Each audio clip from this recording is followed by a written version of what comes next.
Welcome to This Explainer. So, what if I told you that to truly understand the engine of global economic power, we're actually looking in completely the wrong places? We spend all this time obsessing over market trends, right? Corporate strategies, stock fluctuations.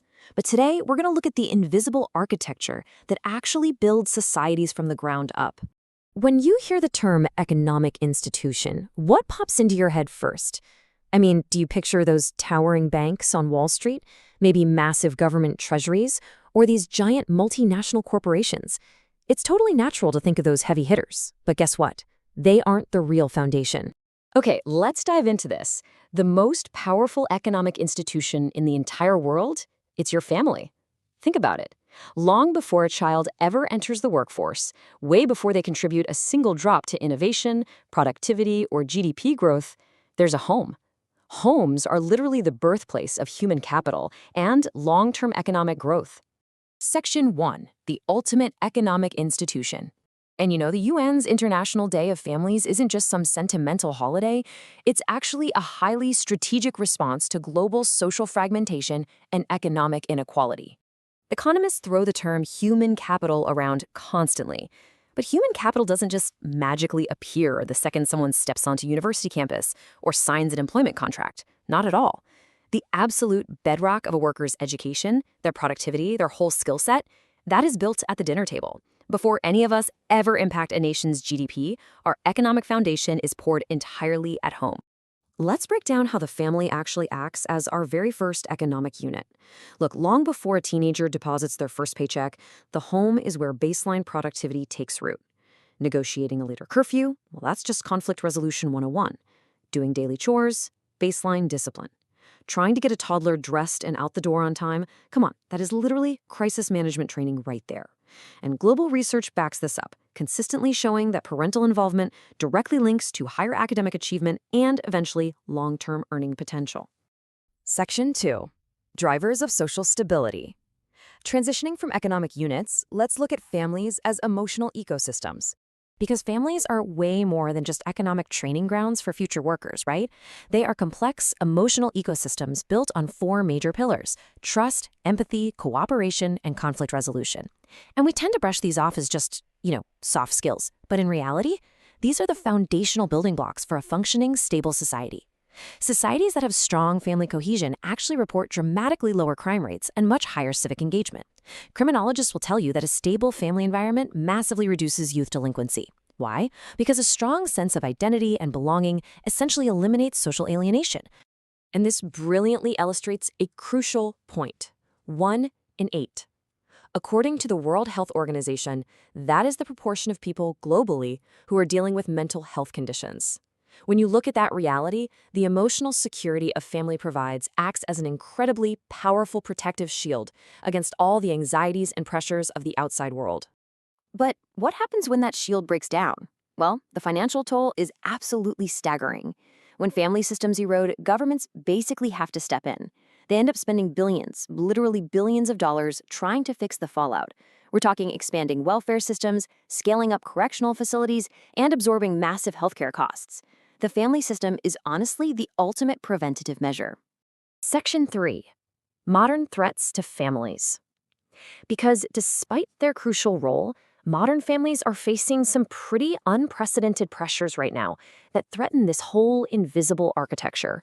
Let's look at the 4 major threats currently reshaping the modern home. First up, economic strain. We're talking inflation, soaring housing costs, job insecurity. These aren't just abstract data points we hear about on the evening news. They sit right at the dinner table with us. And when parents are financially overwhelmed, serious emotional strain inside the household inevitably follows. Second is the reality of the digital era. We live in this bizarre paradox, don't we? Technology connects us to the entire globe, but it so often disconnects us locally. Families can literally be sitting in the exact same living room and be worlds apart. This kind of severe attention fragmentation is radically reshaping how we communicate within our own homes. Threat number 3 is the severe work-life imbalance so many of us are dealing with today. Across economies, expectations for productivity have shot through the roof, while our actual leisure time has pretty much vanished. Dual-income households are the norm now, yet our social support systems really haven't evolved to match that reality. The result? Time scarcity has become the silent disruptor of family cohesion. And finally, we have the complex dynamics of migration and globalization. Millions of people migrate looking for economic opportunity. And sure, the money they send back absolutely strengthens national economies, but that physical separation puts immense strain on traditional family bonds. Globalization expands opportunity, no doubt, but it severely tests family structures. Section 4. The ROI of family policy. So the crucial point is, how do we shift from sentimental policy to strategic governance in response to all this? If families are the bedrock of our economy, but they're under this much threat, leadership has to step up. Forward-thinking governments around the world are treating this as a strategic investment. They're objectively backing things like paid parental leave, affordable childcare, flexible work arrangements, tax credits for families, and robust community support programs. These are solid public policy levers designed to protect that foundation, because the cost of neglect is always far greater than the cost of support. Now, what's really interesting about this slide is the sheer math behind these policies. Research consistently shows that for every single dollar a government invests in early childhood development, it yields up to $7 in return. 7. Why? Because stable, well-supported families produce healthier, vastly more productive citizens. It's quite literally one of the highest returns available in all of public policy. Section 5. Civilization's invisible architecture. Let's zoom out and look at how this architecture shifts around the world while serving the exact same purpose. Let's move to and see how this builds a global picture. The actual structure of the family looks quite different depending on where you are. In Asia and Africa, you see these massive, extended, intergenerational networks acting as the main support system. Over in Europe and North America, it's often more nuclear models supplemented by social safety nets. And in Latin America, you've got these incredibly powerful community and kinship bonds. So the structures range from single-parent households to multi-generational homes. But notice the final column. The core function is universally identical: care, support, the transmission of values, and economic preparation. When we pull all this together, it comes down to a matter of outcomes versus inputs. Policymakers love to debate GDP growth, labor market strength, innovation hubs, but those are all outcomes. Families, moral formation, stability at home, those are the crucial inputs. You simply cannot build a stable nation on unstable homes. You can't cultivate an ethical, productive workforce without the moral formation that takes place long, long before a worker ever punches a clock. Which brings us to our core thesis. Families are the invisible architecture of civilization. You absolutely cannot sustain long-term economic growth without generational continuity. And that continuity, it isn't built in a boardroom, it isn't legislated in a government building, it is built every single day in the living room. Families aren't just private matters.